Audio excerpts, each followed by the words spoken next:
Yap, hai. Ini adalah Poco X3 NFC.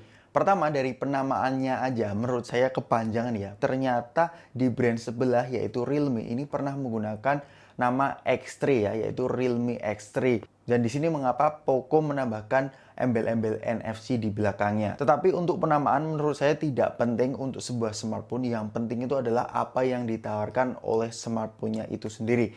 Mari kita mulai dari desain bagian belakangnya.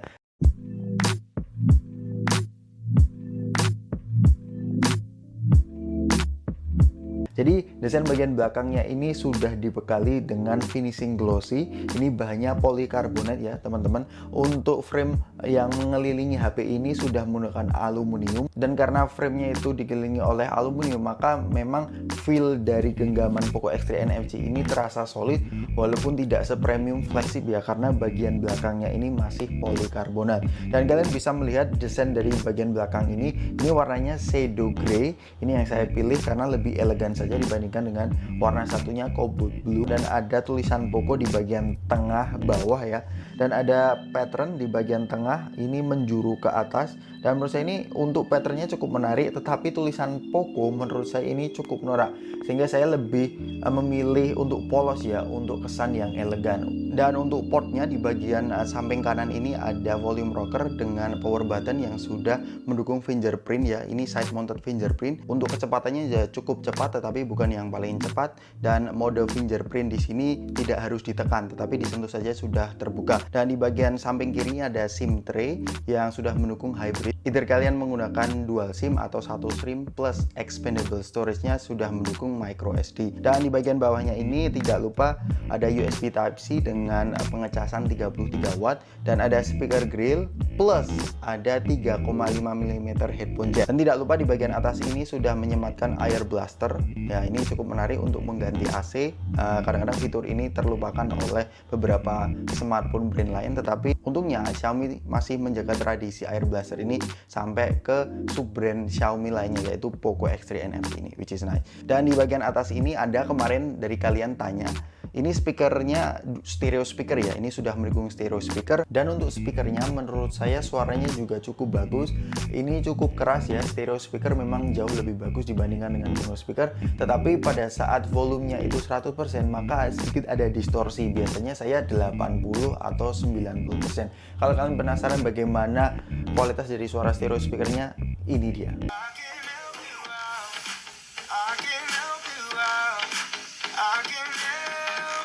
Dan kemarin ada yang tanya di video unboxingnya, ternyata sudah ada LED notifikasi di bagian atas ini. Kecil sekali, tetapi ya ini cukup berguna ya untuk kalian yang pengen mengetahui notifikasi yang muncul ke HP kalian. Kalau dari desain dan material yang digunakan, Poco X3 NFC ini terlihat biasa. Yang luar biasa adalah spek dari layarnya. Are you guys ready? Poco X3 NFC ini dilengkapi dengan diagonal layar 6,67 inci dengan resolusi Full HD display dengan dot display design, dengan refresh rate 120 Hz ya, dengan 240 touch sampling rate, dengan color gamut NTSC 84%, dengan kontras rasio 1500 banding 1, dengan brightness-nya paling mentok 450 nits, dengan sudah tersertifikasi TÜV Rheinland Low Blue Light Certification dengan HDR10, dan juga Corning Gorilla Glass 5 di bagian depannya, plus dengan splash proof protection IP53. So dari spek layarnya it's really amazing. Tapi yang saya concern itu adalah dua hal di HP ini. Adalah yang pertama adalah bagaimana implementasi keseharian dari refresh rate 120 Hz itu. Apakah benar-benar 120 Hz atau ini adalah gimmick? Dan setelah saya install FPS detector, ternyata 120 Hz yang ada di Poco X3 NFC ini bukan tipe yang 120 Hz statis ya, tidak selamanya 120 Hz. Karena 120 Hz yang ada di Poco X3 NFC ini adalah bertipe adaptive refresh rate. Untuk pengalaman saya keseharian, pada saat kalian tidak menggunakan HP ini untuk multitasking, maka turun ya, maka refresh rate-nya turun ke 60, dan bahkan di aplikasi-aplikasi seperti YouTube pun ini tidak bisa 120 Hz refresh rate. Dan hal kedua yang saya concern untuk displaynya itu adalah touch sampling 240 Hz. Dengan spesifikasi touch sampling 240 Hz ini, menurut saya ini cukup menarik. Kemarin di video unboxing ada yang tanya, Bang, itu apa sih fungsi dari 240 Hz touch sampling?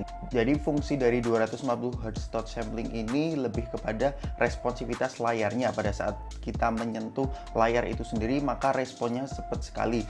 Ini sangat berfungsi pada saat kita bermain game. Jadi tidak ada touch delay sama sekali dari layar Poco X3 NFC ini dengan adanya 240 Hz touch sampling. Dan kemudian ada beberapa dari kalian yang tanya, apakah layar dari Poco X3 NFC itu pucat? Ternyata menurut saya, setelah saya ulik-ulik, ternyata ini bukan pucat, teman-teman. Kalau kalian melihat di bagian display, ini kan mode dark mode-nya ada centang adjust wallpaper to dark mode. Kalau itu diaktifkan, maka memang wallpapernya terlihat pucat. Sebenarnya itu bukan pucat, itu adalah adjustment yang dilakukan oleh softwarenya untuk mengurangi brightness, sehingga ini biasanya berfungsi pada saat malam hari. Kalau kalian unmark atau tidak aktifkan adjust wallpaper to dark mode, maka ya warnanya kembali pop ya, colorful, dan brightnessnya juga cukup bagus, yaitu 450 nits. Menurut saya juga sudah cukup visible di bawah sinar matahari. Dan bagi kalian yang menikmati konten ini, subscribe bisa menjadi win-win solution buat kalian. Selain kalian mendapatkan informasi masalah pergadgetan, kalian juga membantu channel ini terus untuk berkembang ya. Terima kasih. Dan kemudian softwarenya. Jadi Poco X3 NFC ini mempunyai launcher sendiri, Poco Launcher. Dan sebenarnya ini sudah menggunakan MIUI yang sama, yaitu MIUI 12 dengan basis Android 10. Dan hal yang saya suka dari Poco X3 NFC ini adalah ini hampir persis seperti stok Android ya, teman-teman. Kalau bisa lihat, kalau ini ditarik drag down ke atas, maka ini hampir sama dengan apa itu Google Launcher ya. Jadi ini menarik sekali. Dan hal yang paling saya suka dari Poco X3 NFC ini adalah softwarenya ini sudah mendukung tap to sleep. Maksudnya apa? Tap to sleep itu kalian tidak perlu memencet power button ini untuk mematikan HP-nya. Jadi kadang-kadang kalau terlalu sering menekan power button ini lama-lama aus ya. Dan untuk membangunkan hanya disentuh saja. Jadi untuk intensitas memencet tombolnya itu sangat berkurang ya di Poco X3 NFC, which is really nice. Dan kemudian untuk spesifikasinya, HP ini sudah mendukung Qualcomm Snapdragon 732G pertama di dunia dengan Adreno 618 Elite Gaming dengan RAM 6GB dengan tipe LPDDR4X, internal Ether 64 atau 128, tipenya UFS 2.1, plus sudah mendukung pendinginan liquid cooling system 1.0 plus, Cooper Height Pipe plus Graphite, ada NFC-nya, dan baterainya 5160 mAh. Dan dari spesifikasi tersebut, jika kalian pemuja Antutu, untuk skor Antutunya ini bisa mencapai 280 ribuan, dan untuk Geekbench itu untuk multicore-nya itu 1700-an, sedangkan single core-nya itu 500-an. Ini hampir sama dengan skor prosesor flagship beberapa tahun yang lalu, yaitu Snapdragon 845. Saya akan memainkan 3 game, yaitu PUBG, CODM, dan Honkai Impact. Untuk game PUBG, kalian bisa lihat FPS-nya itu mentok di 60 aja ya, walaupun memang layar ini 120 Hz, tetapi belum maksimal di PUBG. Untuk grafiknya saat ini masih di Smooth Ultra, dan untuk paling mentoknya HD ke frame rate high. Untuk pengalamannya cukup responsif juga, mantep banget, gyroscope-nya ini bekerja dengan baik. Saya tidak merasakan touch delay sama sekali. Untuk game kedua, COD ini bisa di-set sampai grafik rata kanan sampai max guys, mantep banget. Untuk frame rate-nya di kanan kalian bisa melihat 120 Hz ya. Ini menurut saya untuk implementasi 120 Hz di CODM ini menurut saya kadang turun juga, tapi secara overall mantep banget main CODM di HP ini. Responnya cepat dan saya enjoy memainkan COD di HP ini.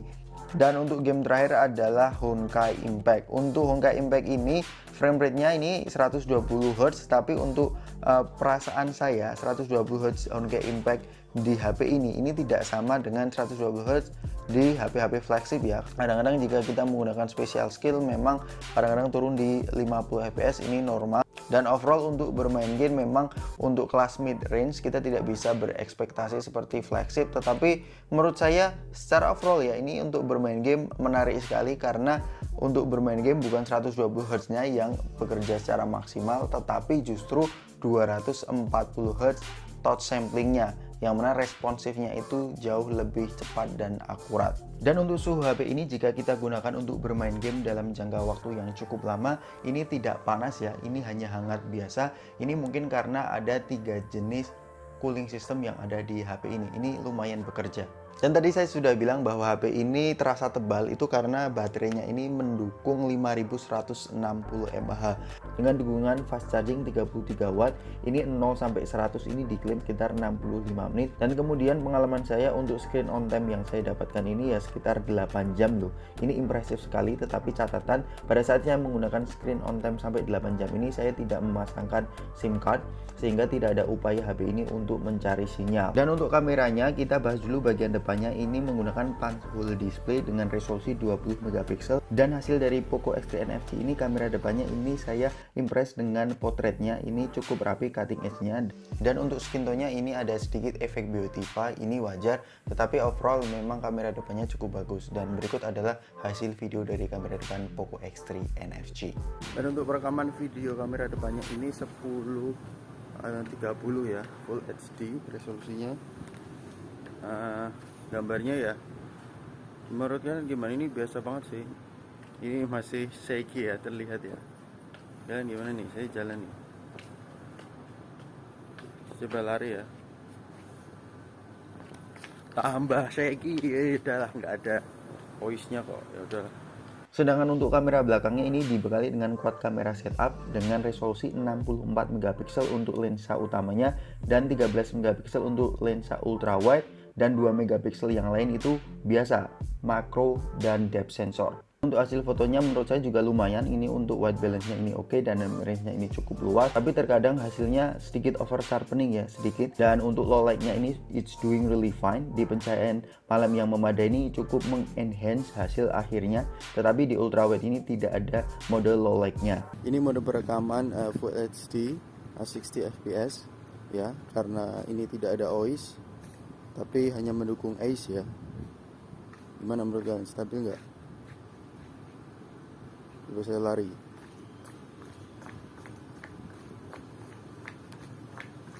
Dan ini adalah perekaman 4K 30 fps.